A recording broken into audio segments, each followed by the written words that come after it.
그러므로 이 세상 어떤 것보다도 가장 귀한 예수님께서 우리에게 주신 말씀, 우리가 함께 찾아서 교독합니다. 산상수훈의 말씀입니다. 마태복음 6장 31절부터 34절까지의 말씀 찾아서 함께 읽겠습니다. 그러므로 오늘 이 말씀의 근거에서 나의 우선순위는 무엇인가? 내가 이 세상을 살아가면서 내가 예수를 믿는 하나님의 자녀들로 우리가 무엇을 우선순위로 삼을 것인가? 오늘 예수님이 말씀하신 것처럼 너희는 먼저 그의 나라와 그의 의를 구하라. 이 말씀으로 우리가 다시 한번 은혜를 받길 주님의 이름으로 축원합니다. 여러분, 신앙생활하는 것 살아보니까는 결코 쉽지 않아요. 예전에 어떤 교수님이 그렇게 얘기하더라고요. 예수 믿는 거는 누구나 다 믿는데요. 근데 예수를 믿고 나가면은 이제는 붙잡힌 바 됐기 때문에 빠져나갈 방법이 없대요. 그 길을 걸어간다는 것이 육체의 노력, 생명의 노력, 모든 노력, 심지어는 목숨까지도 내어 놓아야 되는 길이 이 길이라고 말해요. 그렇기 때문에 우리가 신앙생활하면 할수록 생각밖에 쉽지 않구나를 깨닫게 되어져요. 다 공감할 거예요. 그렇다면 여러분, 어떻게 우리가 신앙생활하는데 좀 더 쉽게 할 수 있는 방법이 없을까? 쉽게 할 수 있는 방법이 무엇이 있을까? 뭘 것 같아요? 여러분, 죄송하지만 편법은 없어요. 여러분들이 알고 있는 철로 역정 아시죠? 예, 거기에서 천국을 향해서 나가는데 많은 사람들이 샛길로, 편한 길로, 이 길, 저 길로 갑니다. 결국은 도달할 수 없어요. 오직 한 길이에요. 그렇기 때문에 디모데후서 2장 5절에 보면은 법대로 경기하지 아니하면 멸류관을 얻을 수 없다. 우리의 방식, 세상의 논리, 내가 하고 싶은 대로 가고 싶은 대로 아니요. 하나님이 정한 법대로 우리는 경기하는 자 같이 우리가 끝까지 인생을 걸어가며 달려가야 될 줄 믿습니다. 우리 기독교는 예수님을 믿는 종교입니다. 유대교는 하나님을 믿어요. 예수님만 믿어요. 그렇기 때문에 예수님을 믿는 자만이 기독교인입니다. 그러므로 기독교인은 무조건 예수님만을 따라가야 돼요. 물론 예수님 당시에 예수님을 따르던 사람들이 한둘이 아니었어요. 때에 따라서는 수만 명이 운집하기도 했었어요. 예수님이 가는 곳마다 쫓아온 사람들, 극성파들도 많았어요. 열심당원들도 많았어요. 그런데 예수님은 그들을 분리시키셨어요. 어떻게 그들을 분리시켰냐면 무리와 제자로. 그렇습니다. 무리들은 정말 누구와 비교한다면 서러울 정도로 엄청나게 어디든 예수님이 나타났다, 어디 계신다 쫓아가는 거예요. 거기까지 오는 거예요. 하지만 그들은 엄밀히 말하면 진정 예수님을 믿는 사람들이 아니었습니다. 그들은 자기가 바라고 원하는 것을 얻고자 따르던 사람들이었어요. 그들은 구경꾼에 불과했어요. 그들은 애쓰고 수고하고 봉사하는 것들을 별로 좋아하지 않았어요. 단지 누리고 주는 떡을 먹고 마심으로 그들은 자기의 유익한 것을 쫓아다니는 사람들이었어요. 이렇게 당시 예수님을 따르던 대부분의 사람들은 제자가 아니고 무리였어요. 이 무들의 열심은 진정한 믿음에 의한 것이 아니라 자기가 갖고 있었던 믿음이었기 때문에 주관적이었어요. 상황에 따라서 자주 변하는 가변적인 것들이었어요. 그렇기 때문에 이들은 자기의 기대와 목적이 달라지면 언제든지 포기할 수 있어요. 언제든지 그들이 가지고 있었던 그 확신은 상처받을 수밖에 없었어요. 그렇기 때문에 손해보거나 부담스러워하면 떠나는 거예요. 참지 않아요. 그래서 달면 흔히 하는 말로 삼키고 쓰면 뱉어버리는 그것이 무리들의 모습이었어요. 그렇기 때문에 그들은 예수님을 왕으로 삼으려고 했었지만 또한 그들은 자기들의 원하고 바라는 것들이 이루어지지 않자 오히려 예수님을 십자가에 못 박으라고 외쳤던 자들이에요. 이들은 종교인에 불과해요. 명목상 오늘날 그리스도인들, 살았다고 하나 죽어있는 자들이었어요. 경건의 모양을 갖고 있었지만 그들 안에는 경건의 능력이 없는 자들이었어요. 하지만 제자는 예수님을 진심으로 믿는 자들입니다. 그들은 내가 얼마나 구제불능인 죄인인 것을 발견한 사람들이에요. 그리고 예수님의 십자가 아니면은 내가 이 모든 죄로부터 씻음받을 수 없고 구원받을 수 없음을 깨닫고 고백하고 회개하며 예수님 앞에 나오며 예수님을 끝까지 붙잡고 따르는 자들인 줄 믿습니다. 그렇기 때문에 예수님은 그들을 불러오셨고 예수님이 십자가에 설려진 그 보혈의 피로 깨끗게 하여 주심으로 하나님의 자녀가 된 사람들이 바로 제자들입니다. 제자는 엄밀히 말하면 우리가 말하는 것처럼 부름받았다 그러죠. 우리가 택한 것이 아니고 하나님이 우리를 택하셨고 주님이 우리를 불러주신 줄 믿습니다. 그렇기 때문에 예수님은 제자들을 직접 훈련시켜 주셨어요. 그리고 직접 그들에게 가르쳐 주셨어요. 그렇기 때문에 그들은 예수님의 가르침에 철저히 순종하고 따르는 사람들이었어요. 아무리 힘들고 어렵다 할지라도 포기하지 않고 예수님을 따라가며 예수님처럼 살아가려는 사람들이 바로 제자들입니다.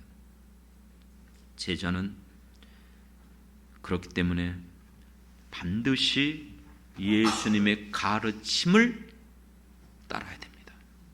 늘 말씀드리지만 그 예수님의 수많은 가르침 속에서 어떤 것도 소홀히 여길 수 없어요. 하지만 너무나 많은 가르침 속에서 우리가 그 중에 한 가지만이라도 붙잡아야 된다면 다른 거 다 붙잡아야 되지만 우리가 부족하고 우리가 가지고 있는 지식이 부족하니까 그 중에 하나라도 붙잡는다면 꼭 기억하십시오. 여러분들 잘 알고 있는 산상수훈의 말씀입니다. 이 산상수훈은 핵심의 주제가 하나님의 나라예요. 우리가 구원받고 내가 어렵고 힘들 때에 기도하고 구하면 해결되어지고 내가 돈을 많이 벌고 내 질병이 고침받고 내 사업체가 확장되어지고 그것이 산상수훈의 주제가 아니에요. 예수님이 이 땅에 오신 목적도 복음서마다 항상 뭐라고 말씀하셨습니까? 예수님의 공생애를 시작할 때마다 회개하라. 천국이 가까이 왔노라. 하나님의 나라였어요. 이 짧은 시간에 성경의 핵심 주제가 구약과 성경이 하나님의 나라로 연결되어 지금 마지막 저 천국에 완성될 하나님의 나라를 우리에게 약속하여 주신 줄 믿습니다.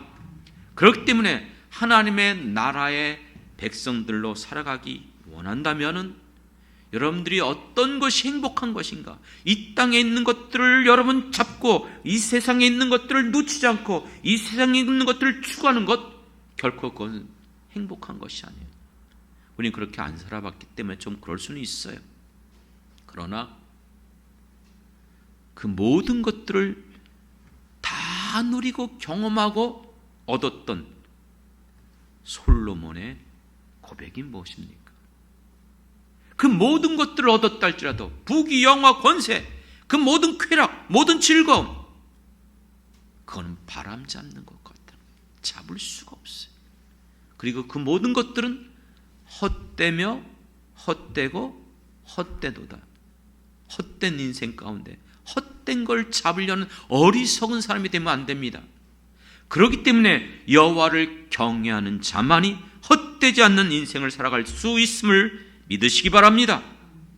그렇기 때문에 하나님의 나라의 백성의 행복은 다른 데 있는 것이 아니고 우리에게 가르쳐 주신 참된 복, 진정한 행복, 팔복인 것 깨닫기 원합니다. 그런데 이것이 어떤 누구도 내게 이게 정말 행복이다, 이것이 축복이다, 아니요. 그 정도 들어간다면은 여러분 이미 우리는 예수님을 거의 닮아가고 있다는 거예요. 우리가 정말 성숙한 그리스도인이에요. 그러나 여전히 우리는 육신의 탈을 벗어나지 못하기 때문에 우리는 여전히 이 세상을 살아가면서 하늘의 보화를 쌓아두는 자들이 아니고 땅에 있는 것을 취해요. 우리는 이 두 가지를 놓치지 않으려고 그래요. 그렇기 때문에 여러분들의 보배가 하늘에 쌓여지기 위해서는 반드시 여러분들이 이 땅에 살면서 먹을 것, 입을 것, 쓸 것, 이거 같은 것 때문에 염려하며 살아가면 결코 하늘의 보화를 쌓아둘 수가 없어요. 그럼 어떻게 해야 됩니까? 편법은 없다고 그랬잖아요. 예수님 우리에게 제시하신 방법, 그것이 늘 우리가 암송하고 읽고 고백하는 오늘 이 6장의 결론 아닙니까? 33절의 말씀, 우리 다시 한번 한 목소리로 읽겠습니다. 6장 33절 시작. 그런즉 너희는 먼저 그의 나라와 그의 의를 구하라. 그리하면 이 모든 것을 너희에게 더하시리라. 아멘. 아멘. 그렇습니다. 하나님의 나라, 하나님이 기뻐한 그 뜻을 이룰 수 있도록 우리가 먼저 구해야 될 것들이 육신적인 것, 세상적인 것, 이 세상에 내가 구하고 살아가는 모든 것들이 아니라 하나님의 뜻, 하나님이 맡겨주신 하나님의 나라인 줄 믿습니다. 문제는 이거 모르는 사람 여기 있습니까? 다 알잖아요. 우리가 현실 속에서 실제 살아가는데 먹지 않고 어떻게 살아가요? 그렇죠? 우리가 써야 될 모든 것들, 그런 것들을 얻기 위해서는 반드시 돈을 벌어야 돼요. 돈이 없으면 쓸 수가 없어요. 그렇기 때문에 우리는 일하지 않고는 살아갈 수가 없어요. 이것은 모든 사람들이 이 세상에서 살아가는 피할 수 없는 우리의 인생의 삶의 구조예요. 그런데 어떻게 먼저 하나님의 나라와 그의 의를 구하라는 말입니까? 웬만한 신앙을 가지고 있는 성도라면 다 그렇게 살고 싶어 해요, 사실은. 그러나 현실은 우리의 생각과 다르잖아요. 그렇기 때문에 우리는 이 속에서 갈등을 겪고 있는 거예요. 그래서 예수님이 6장 앞부분에서 말한 것처럼 우리의 마음이 이 세상의 것과 하나님의 것, 이 사이에서 갈등하는 거예요. 그렇지만 하나님 뭐라고 우리에게 가르쳐 주셨습니까? 하나님과 재물을 겸할 수 없다는 거예요. 그것을 다 얻을 수 없다는 것이에요. 그리고 나서 그러므로 너희가 무엇을 입을까, 무엇을 입을까, 이것이 나온 거예요. 그렇다면 여러분, 불가능한 일입니까? 이것은 정말 이치에 맞지 않고 이와 같은 방식으로 살아가면 우리는 전부 다 망하고 굶어 죽게 됩니까? 이것에 대한 분명한 사례가 있어요. 실제 그와 같은 일들이 일어난 일이 있었어요. 그게 바로 구약의 학개서예요. 그들은 자기의 자력으로는요, 포로에서 돌아올 수가 없었어요. 바벨론에 유배되어졌어요. 70년 동안 고국 땅을 잃어버리고 소망 없이 그들은 모든 기대 어떤 것도 할 수 없었어요. 그와 같은 그들에게 하나님이 약속하셨던 대로 70년이 참에 고레스의 마음을 감동시켜서 그들을 귀환시켜 주신 줄 믿습니다. 그들이 고국 땅에 돌아왔을 때 하나님께서 제일 먼저 요구했던 것이 무엇이었죠?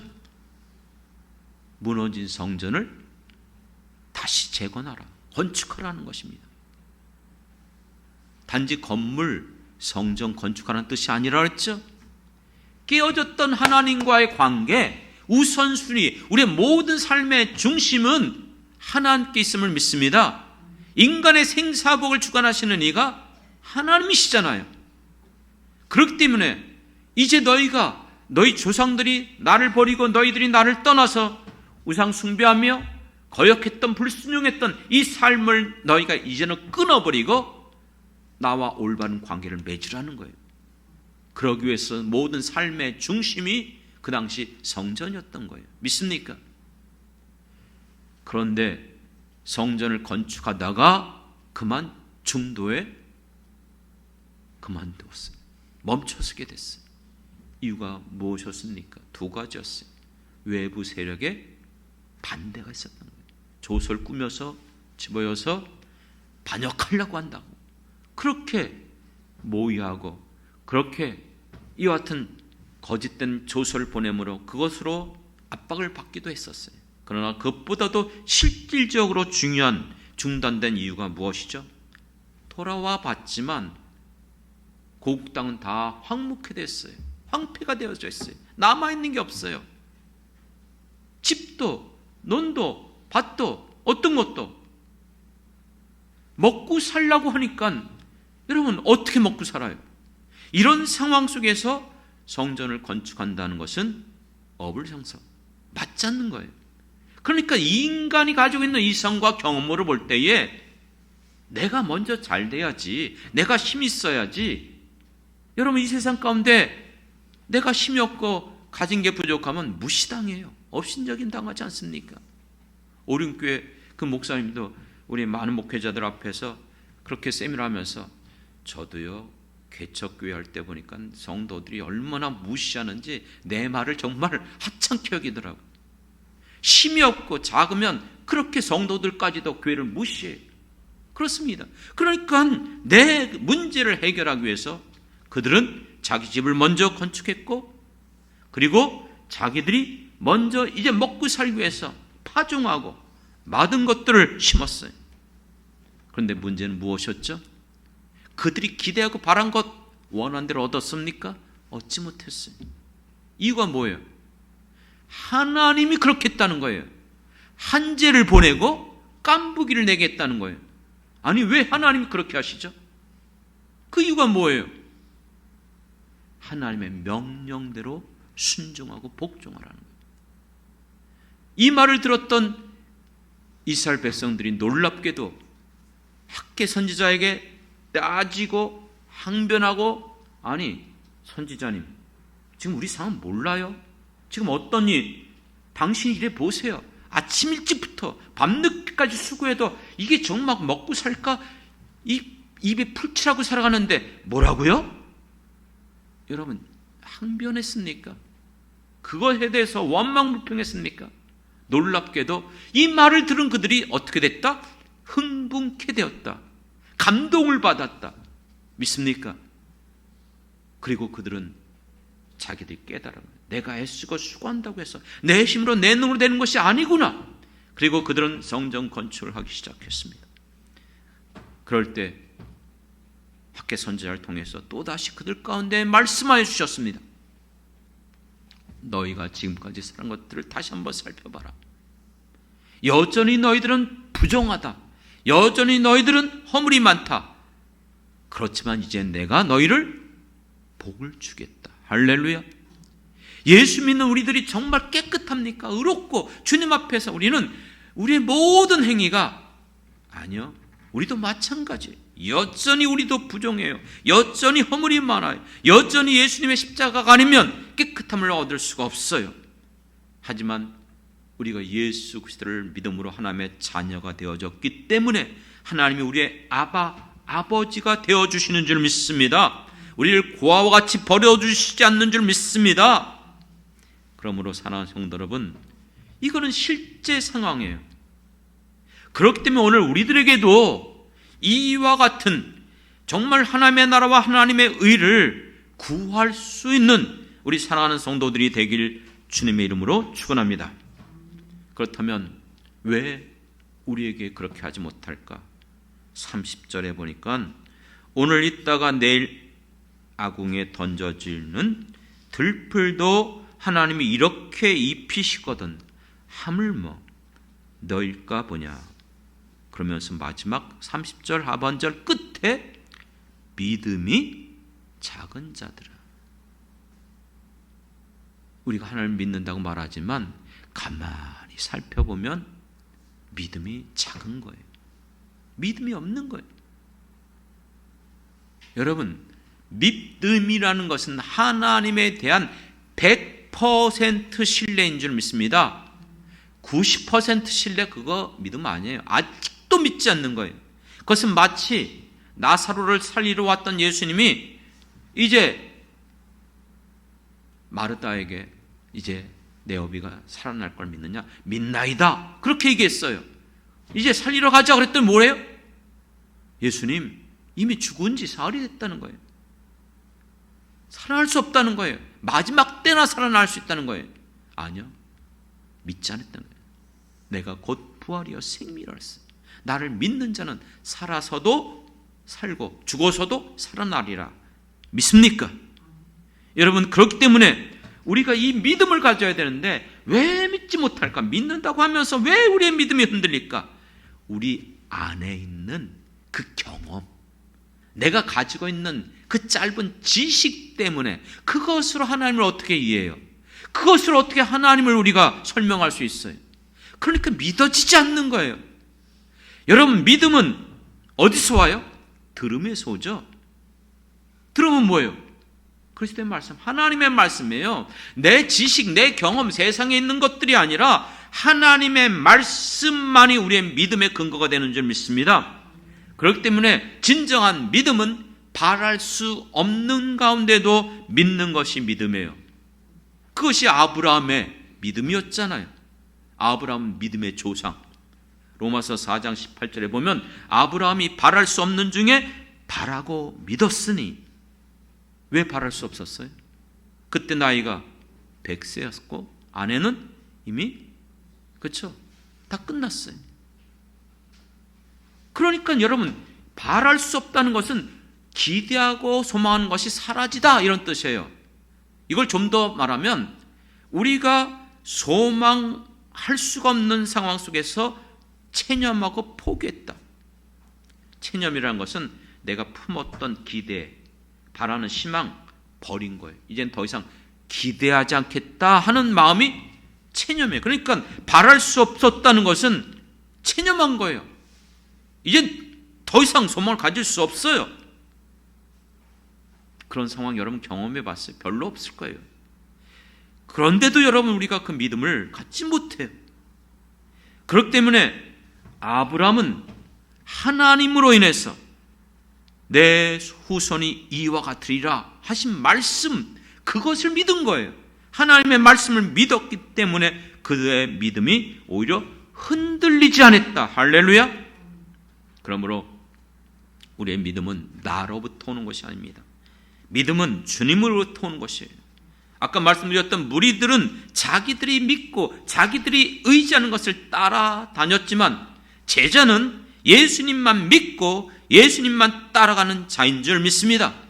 그러므로 우리는 믿음의 주요 온전케 하신 예수님만을 붙잡고 끝까지 이 길을 걸어가는 성도들이 되길 바랍니다.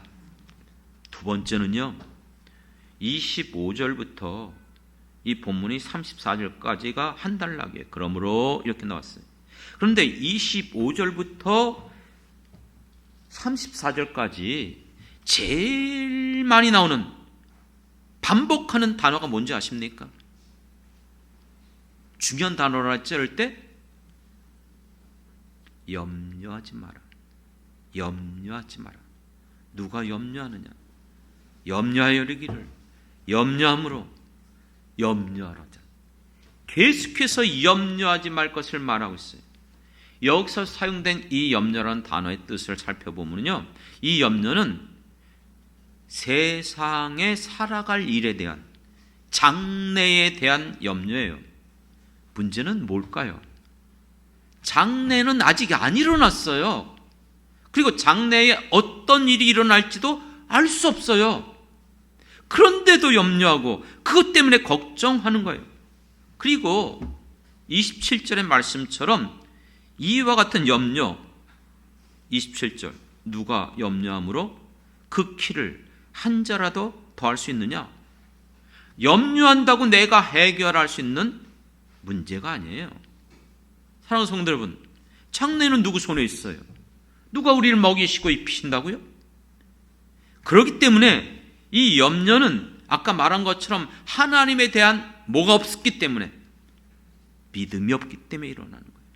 그래서 아까 말한 30절 하반절에 믿음이 작은 자들아, 하나님을 믿는다고 말하면서 왜 같이 세상 모든 일에 대해서, 장래 일에 대해서, 이 모든 인간들의 생사화복, 이 세상의 모든 일들을 주관하시는 이가 오직 한 분, 살아계신 하나님이신 줄 믿습니다. 그 하나님이 우리를 불러주셨어요. 우리를 하나님의 자녀가 되게 하셨어요. 그와 같이 이 세상에 버려두지 않겠다고 하셨어요. 그러므로 먹이시고 입히시는 이 모든 것 하나님의 손에 있음을 믿습니다. 그렇기 때문에 염려하지 말고 뭐라는 거예요? 그러므로 너희는 하나님의 나라와 그의 의를 구하라는 것입니다. 마지막 세 번째는 우리 안에 우리가 굉장히 강한 것처럼 보이지만 사실 굉장히 약해요. 강한 사람들 내면을 가만히 보면은 강한 척하지만 그 내면적으로 보면은요, 그 약한 것이 자리 잡고 있어요. 어쩌면 그 약한 것을 감추고 강한 척할 수도 있어요. 왜요? 우린 살아보니까 우리의 육신의 한계를 알거든요. 내가 가지고 있는 능력을 알거든요. 내가 가지고 있는 것, 해결할 수 없는 것을 알고 있기 때문에 그래요. 그렇기 때문에 우리 안에 자리 잡고 있는 것, 두려움이에요. 믿습니까? 특히 아담과 하와가 범죄함으로 말미암아 하나님을 떠났어요. 그러므로 하나님께서 말씀하신 것처럼 따먹는 날에는 정녕 죽으리라. 피할 수 없는 죽음. 우리가 왜 굶을 것에 대해서 염려하죠? 굶어 죽을까 봐. 힘들어 죽겠네? 어려워 죽겠네?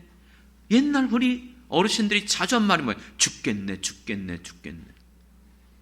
병에 걸려도 이것 때문에 죽는 거 아니야? 그렇죠?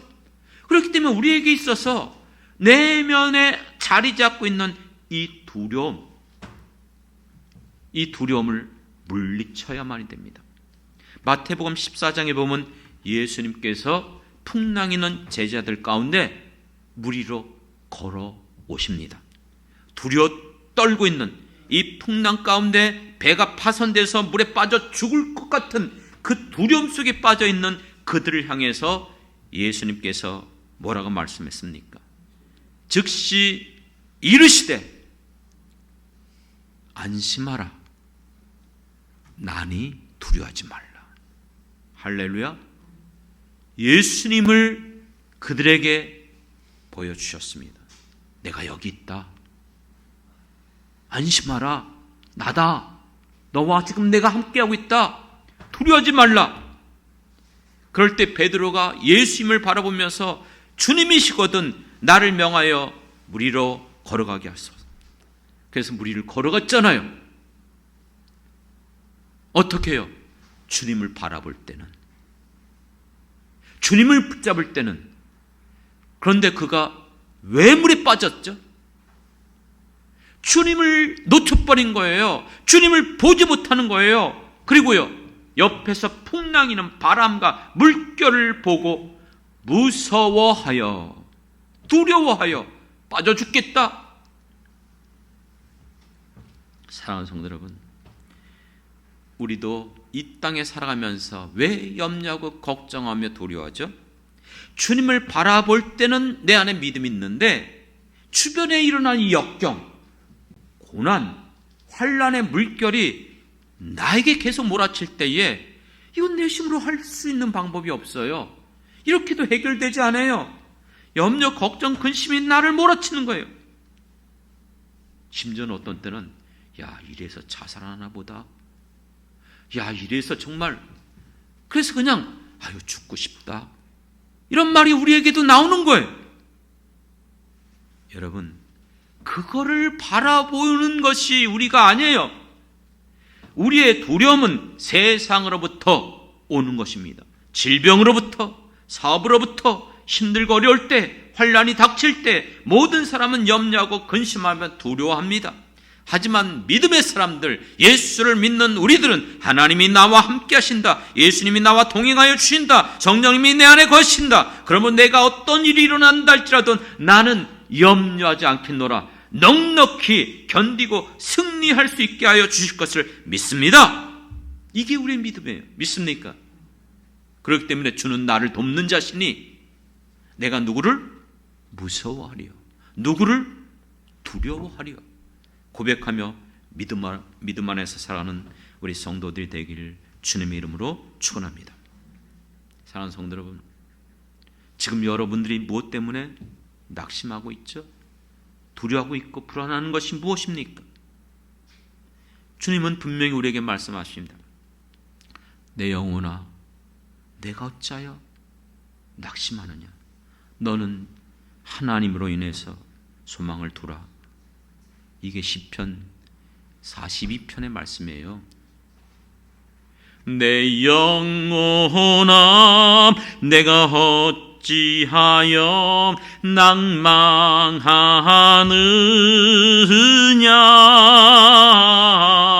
내가 어찌하여 불안하는고?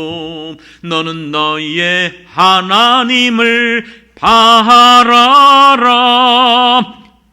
믿습니까? 낭망하고 불안한 것, 우리는 하나님으로 인해서 소망을 갖고 하나님을 찾고 구하는 것이, 이게 하나님이요 사슴이 시냇물을 찾기에 갈급함같이 내 영혼이 주를 찾기에 갈급합니다. 그런 상황이 주어질 때마다 우리에게는 달려갈 수 있는 길이 있잖아요. 우리에게는 우리 아빠 하나님이 계시잖아요. 지금도 살아계시고 우리 가운데 역사하시는 분이 우리의 아버지인 줄 믿습니다. 사랑하는 성도 여러분, 이 모든 염려, 근심, 걱정 속에서 그렇기 때문에 어떻게 우리가 소망을 가질 수 있는지 아십니까? 시편 119편 116절에 주의 말씀대로 나를 붙들어 살게 하소서, 내 소망이 부끄럽지 않게 하소서. 우리의 장래 소망 부끄럽지 않게 하기 위해서 주의 말씀대로, 내게 주신 말씀을 내가 붙잡고 살겠다는 거예요. 말씀을 붙잡고 살아갈 때에 우리는 이 모든 염려, 근심, 걱정 가운데 견딜 수 있습니다. 여호수아가 이제 가나안 땅을 정복해 들어가야 됩니다. 모세도 없어요. 그리고 이 백성들이 어떤 백성인지 이미 경험해보고 알고 있었어요. 어떡하죠? 피할 수 없어요. 그럴 때 하나님께서 여호수아 1장에서 뭐라고 약속했습니까?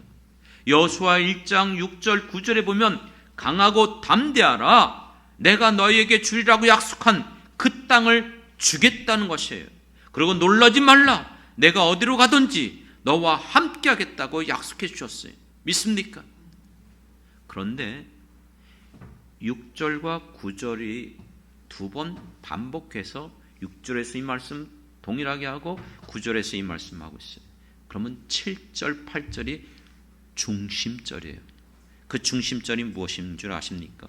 너가 강하고 담대하고 두려워하지 말고 놀라지 말라는 거예요. 어디로 가든지 내가 약속한 대로 너와 함께 하시고 형통케 하겠다고 약속하셨어요. 어떻게 그것이 가능하죠? 그 가운데 7절, 8절이 너는 내가 명령한 그 율법책을 지키고 행하고 좌로나 우로나 치우치지 말라는 거예요. 이 율법책을 내 입에서 떠나게 하지 말고 주야로 그것을 묵상하라는 거예요. 할렐루야. 이 염려, 근심, 걱정 속에서 어떻게 우리가 일어설 수 있죠? 주의 말씀을 우리에게 보내주셔서 그 말씀을 붙잡을 때에 여러분들은 이 어떤 염려, 근심, 걱정, 세상에 어떤 논리나 근거나 경험이나 일어난 모든 어떤 방법으로 다 안 돼. 그것은 불가능해. 결코 이루어질 수 없다 할지라도 하나님이 말씀하셨으면 그대로 이루어질 줄 믿습니다. 믿습니까? 그렇기 때문에 하나님이 말씀하실 때에, 예수님께서 이렇게 약속하여 주셨을 때에 우리는 하지 말아야 될 것이 있어요. 6장 끝나고 바로 7장, 마태복음 7장 첫 1절이 뭐예요? 비판하지 말라는 거예요. 비판하지 말라는 거예요. 내가 살아봤는데, 내가 경험해봤는데 그거 안 되는데. 여러분, 이런 설교를 하면 부정적인 사람들은 말씀을 왜곡해요. 아, 결국은 교회를 위해서 봉사를 하는 거구나. 아, 교회가 힘들고 어려우니까 뭔가 좀 이렇게 이상하게 왜곡시키는 사람들이 있어요. 심지어는 아니, 목사님은 목회자니까 그런 말 하지. 목사님 세상 살아가 보세요. 직장일 해보세요. 여러분, 이 말씀은 목사에게 주신 말씀입니까? 이 말씀은 믿는 모든 자들, 특히 제자들에게 주시는 말씀인 줄 믿습니다. 여러분, 우리에게 주신 꿈, 누가 주신 꿈이에요? 내가 가진 꿈입니까? 여러분이 가진 꿈이 하나님이 주신 꿈이라면 그 꿈을 이루시리가 하나님이신 줄 믿습니다. 그 꿈을 가지고 있는데 시기하고 질투하고 미워하고 원망하고 불평하는 그런 사람 되어지면 그 꿈이 안 이루어져요. 그렇기 때문에 꿈꾸는 자여 일어나라. 뭐라 그랬죠? 함께 가자. 이 꿈을 이루기 위해서는 함께 우리에게 주신 이 꿈을 이루어야 될 줄 믿습니다. 그렇기 때문에 여러분, 우리에게 이 말씀하시고 약속하신 그 주님을 저는 믿습니다. 여호수아는 그랬어요. 나와 내 집은 여호와를 섬기겠더라. 왜요? 여호수아를 끝내면서 지금까지 내가 나의 모든 생애 가운데 주님 말씀하신 대로 그 말씀을 붙잡고 나갈 때에 말씀한 대로 이루어졌고 가나안 땅을 정복하여 주신 것을 믿습니다. 그러므로 사랑하는 성도 여러분, 저도 짧은 생을 살아왔지만 아무리 힘들고 어렵고, 그렇다고 내가 갑부가 된 것도 아니고, 그렇다고 세상 사람들이 말하는 성공적인 그 같은 모든, 아니요. 그럼에도 불구하고 모든 삶 가운데 하나님께서 도우시고 지켜주시고 인도하여 주셨기에 오늘까지 내가 존재하는 줄 믿습니다. 사랑하는 성도 여러분, 왜 염려하십니까? 왜 두려워하십니까? 왜 걱정하십니까? 사도 바울이 사도행전 27장에 보면 풍랑만 나서 배가 파손되어서 거반 다 죽게 되는 상황 속에서 다 두려우고 떨고 있을 때 아무런 소망이 사라졌어요. 그럴 때에 그들 가운데 사도 바울이 일어나서 외칩니다. 뭐라고 외치죠? 어젯밤 하나님께서 내게 말씀하여 주셨다고 했습니다. 두려워 마라. 너와 함께한 자 그 생명 너에게 맡겼다고 했습니다. 믿습니까? 그러므로 사도 바울이 이렇게 말했어요. 사도행전 27장 25절. 그러므로 여러분이여 안심하라. 나는 내게 말씀하신 그대로 되리라고 하나님을 믿노라. 할렐루야. 내게 말씀하여 주신 분이 누굽니까? 약속하신 분이 누굽니까? 여러분, 그 말씀을 믿습니까? 그 말씀대로 되리라고 믿는 것, 그것이 바로 우리의 믿음입니다. 그러므로 사랑하는 성도 여러분, 귀 있는 자는 성령이 하신 말씀을 들으시길 바랍니다. 지금 제가 세상의 말을 한 거 아니지 않습니까? 지금 저는 살아계시고 역사하시는 하나님께서 말씀하신 성경 말씀대로 전하고 있습니다. 그렇기 때문에 예수님은 뭐라고 우리에게 말씀하셨습니까? 할 수 있거든이 무슨 말이냐? 믿는 자에게 능치 못함이 없느니라. 믿습니까? 믿는 자에게, 그 말씀을 믿는 자에게, 그것이 오늘 우리가 불렀던 전능하신 나의 주 하나님은 베드로가 평생 어부로 밤새도록 수고했지만 고기를 잡지 못했어요. 그런데 예수님이 베드로에게 깊은 데로 가서 그물을 던져라. 누가 전문가예요? 누가 정말 평생 이 고기를 잡아왔어요? 베드로잖아요. 예수님, 다른 거는 내가 이해하는데 당신은 목수가 어떻게 여러분 바다에 대해서 물귀접에 대한 전혀 몰라요. 여러분, 직장 일을 제가 더 잘할까요? 여러분들이 더 잘할까요? 여러분의 사업토를 누가 잘 할까요? 저에게 맡겨주실래요? 아마 다 저는 망해버릴 거예요. 왜? 아무것도 못하니까. 여러분들이 더 잘해요. 흔히 설교를 하면 성도들 가운데 목사님은 현실을 몰라. 뭘 해보셨어? 그래요. 그 말이 맞을 수 있는지 모르지만 제가 말하는 것은 세상의 말을 하는 게 아닙니다. 하나님의 말씀을 여러분들에게 전할 뿐입니다. 베드로는 예수님의 그 같은 말씀을 들을 때에 뭐라고 말했죠? 내가 밤새도록 수고하여 얻은 것은 없지만 한 마리 물고기도 잡지 못했지만 뭐라고 그랬어요?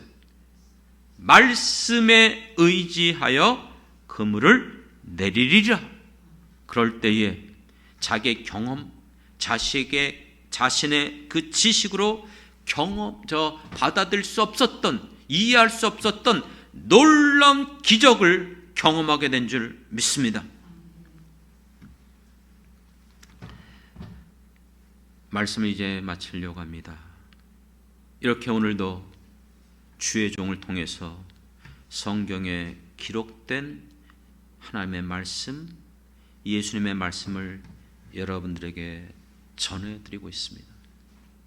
아직도 감동이 일어나지 않습니까? 아직도 믿어지지 않습니까? 성령께서 여러분 안에 역사하지 않습니까? 만일 그렇다면 여러분의 마음이 병들었다는 증거예요. 여러분, 먼저 하나님의 나라, 그의 나라와 그의 의를 구하라는 말씀은 단지 교회의 부흥과 성장을 구하라는 말이 아니에요. 하나님의 나라, 하나님의 기뻐한 뜻이 이 땅에 이루어지기 위해서는 하나님의 사람들이 일어나야 될 줄 믿습니다. 참된 부흥은 외적인 부흥보다 먼저 내적인 부흥이 일어나는 거예요. 다시 말하면 하나님 믿는 성도들의 회복이 이루어져야 될 줄 믿습니다. 여러분의 잃어버렸던 그 꿈, 하나님을 믿었을 때에 내가 예수를 믿고 기도하면서 내게 주셨던 그 놀라운 꿈들, 그 꿈을 잃어버렸다면 올해를 시작하면서 약속하셨던 그 말씀을 통해서 다시 한번 여러분에게 하나님이 기대하고 바라고 원하는 그 꿈과 비전을 회복하시길 주님의 이름으로 축원합니다. 그리고 이것을 이룰 수 있는 것은 내게 있는 것이 아니고 하나님께 있음을 믿고, 정말 믿습니까? 그렇다면 말씀대로 먼저 그의 나라와 그의 의를 위해서 여러분들이 힘쓰는 거예요. 하루하루 살아가면서 너무나 정신없고 힘들고 조금도 틈이 없는 이와 같은 상황이라 할지라도 하나님 관계를 잃어버려서는 안 돼요. 놓쳐서는 안 돼요. 아까 우리가 불렀던 찬양이잖아요. 세상의 유혹과 시험이 내게 몰려올 때 나의 힘으로 이길 수 없던 거대한 폭풍 가운데 우리는 위축되어 있어요.